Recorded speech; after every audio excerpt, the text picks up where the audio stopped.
زندگی میں اولاد کے جو حق ہیں وہ اپنی جگہ ہے، گزرنے کے بعد وہ کیا حق ہیں جو اولاد اس کو پوری کرے۔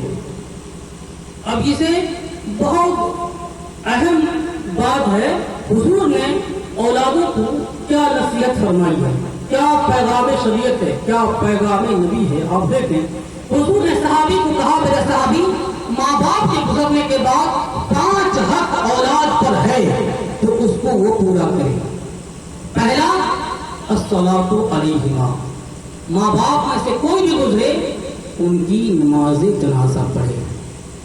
ان کی نماز جنازہ پڑھے۔ حضور ارشاد فرماتے والاستغفار لہما، اور ان دونوں کے لیے دعائے مغفرت، دعائے کوشش کرتا رہے۔ صرف 40واں، صرف 10واں، صرف 20واں، صرف دیگر کا حرم کر حضور میں نہیں رکھتا۔ حضور نے فرمایا میرے صحابی اپنے ماں باپ کو کبھی نہ بھولنا جب تک دنیا میں زندہ ہو،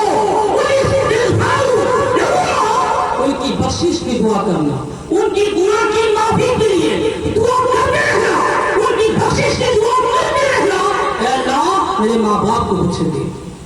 حضور فرماتے ہیں تم اپنے ماں باپ کی گناہوں کی بخشش کی دعا کرو گے، اللہ تمہارے ماں باپ کو جنت کا فرمائے گا، اور بدلے میں اللہ تمہاری نیکیاں کا فرمائے گا، تمہارے گناہوں کو بھی معاف فرما دے گا۔ بدلے میں تمہاری نیکیاں کا فرمائے گا اور ساتھ تمہارے گناہ بھی اللہ معاف فرما دے گا۔ رسول پاک صلی اللہ علیہ وسلم فرماتے ہیں وہی اکرام و صدیقہما، تیسری بات یہ ہے کہ باپ کا جن سے اچھے تعلقات تھے،